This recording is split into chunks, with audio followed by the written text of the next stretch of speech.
Thanks again for meeting with us. We look forward to our 2-week meetings where we discuss our brand new Bespoke Fisheries Information Platform, where we're evolving to a platform that helps us serve the industry better, as well as help us internally with our research and development program. Today, though, we have a guest, GCFI. This is one of the largest fisheries-related conferences in the Caribbean, and it's being held in Guadeloupe in the French West Indies. So we're pretty excited to have them in our meeting today, and over the next 10 minutes, we'll give them an idea of the process we've been undertaking in the last few months.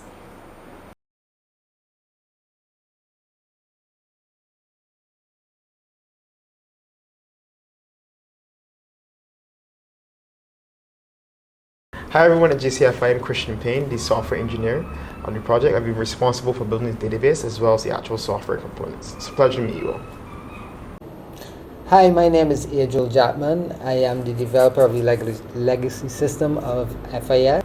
Hi everyone, my name is Jaleesa King. I'm the Fisheries Data Analyst and I'm responsible for inputting or putting in insights into the catch and effort data form in the Fisheries Information System. When I first came to fisheries in 1998, we were running an application called LRS and TIP.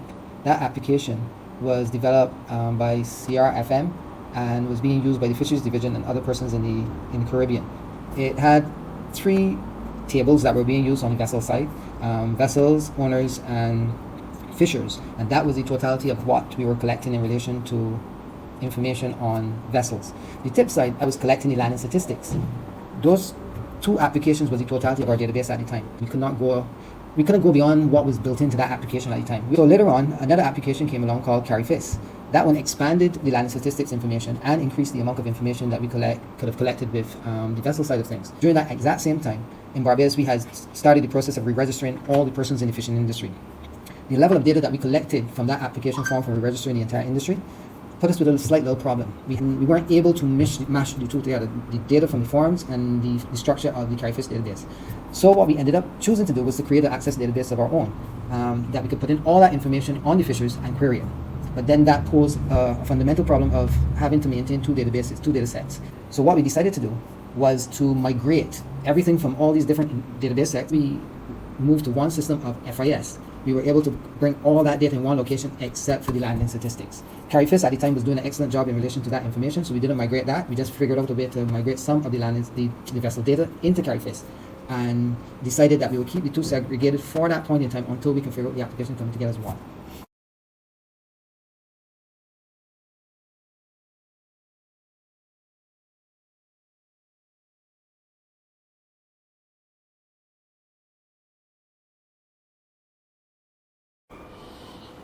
What's the motivation for change? Why are we transitioning to a bespoke FIS platform?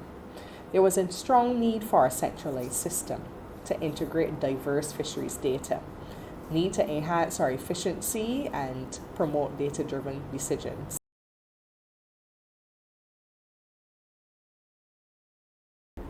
So, welcome to the new FIS everyone.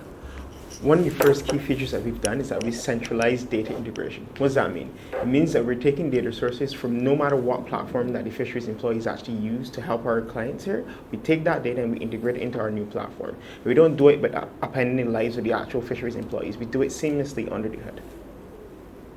So the second thing that we do really, really well is integrated data collection. We've taken several of these survey instruments, things like vessel inspections, things like fish and catch landings, and we've actually built those directly into the platform to ensure that the data collectors don't ever have to leave the FIS platform to be able to put in data. And this eliminates the need for data cleaning and other data engineering activities. The third thing that we've done is added automation and analytics. So what this actually allows us to do is that all that nice data that's coming into the platform clean and already ready to do analysis, we've already started to automate some of our reports, like our fish landing reports, which will go to our stakeholders at the actual central bank, and we've also automated some of our other reports that might be going to some of our stakeholders in law enforcement. Right, and this allows us to not only just focus on servicing our customers, but also advocate for funding in other environments, because we're able to do our analytics and our business intelligence much faster. So The final thing that we've done, which we think is very, very interesting, is that we are the first fisheries in the entire Caribbean to offer APIs and data integrations to not just universities, but also interesting parties who would like to build services to serve our fishers. By doing this, we believe that we're creating an open and free environment to allow our fishers to get the highest quality service possible. Now that you've seen all the key features of the new Bespoke Fisheries Information System, I would like to talk a little bit about the benefits. And they're not just benefits for us here at the division. They are benefits for policymakers where they can access data to inform decision making. For researchers, it offers rich data sets. Even fisherfolk, it improves market access and delivers real-time information on regulations and management strategies that we will be employing. And for the general public, it ensures transparencies in fisheries management and provides educational resources. So everybody benefits. With the new FIS system, we aim to address 4 key problems. The first one, integrated data management. What does this mean? It means that if you have your data stored in disparate data sources, it's going to become very difficult when you want to bring them together and do some type of data integration or data analysis. The second thing is that the old fishery system, the legacy system, had certain functionality issues which made it cumbersome to share with other users in the platform, and also made it difficult to find data in certain regards. And the third thing is that we've made it real time. Meaning that if a law enforcement agent is in the field and they need to use our systems, they can actually do so and look up information in the system and quickly get the information they need to perform whenever they're doing their jobs. And then the fourth thing is that we've made it more accessible to people outside of fisheries and outside of the traditional ecosystem.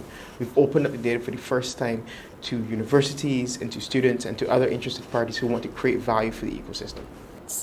And there is significant impact on stakeholders. From us as a division, it improves our collaboration and data sharing internally.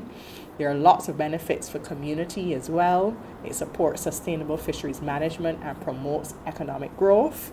Government agencies, it supports economic studies to determine our contributions to gross domestic product. And external stakeholders can access necessary data through the stakeholder portal, and this increases transparency and promotes communication. So what does the Bespoke Fisheries Information System look like in the future? So we're going to have some digital tools to help with automating reports and also to generate vessel inspection forms and catch and effort data forms. So this is a part of the future for this platform, and this ties in to enhanced data access.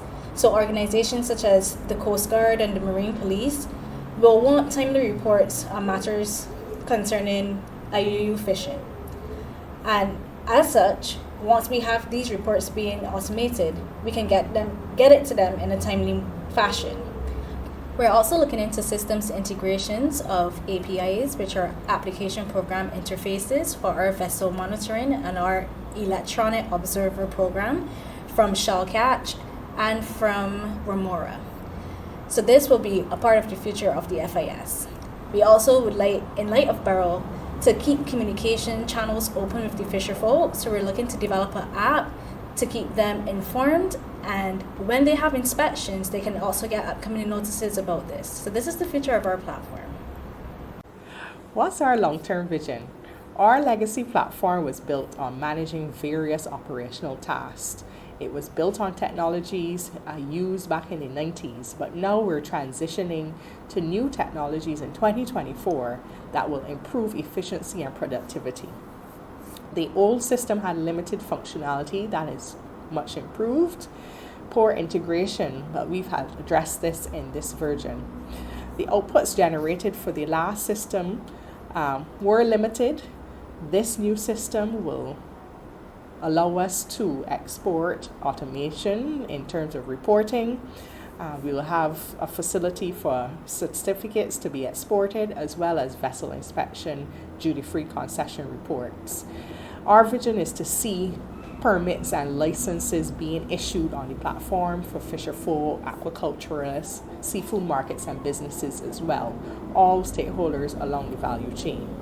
And the last point that we're really excited about, which sets us apart from other systems in the region, is that we want to monetize our data requests by using API keys so that we can support the sustainability of the platform. It takes resources to build and maintain such a system over the years. The legacy platform did that for 20 years, and we want to take it 20 years into the future.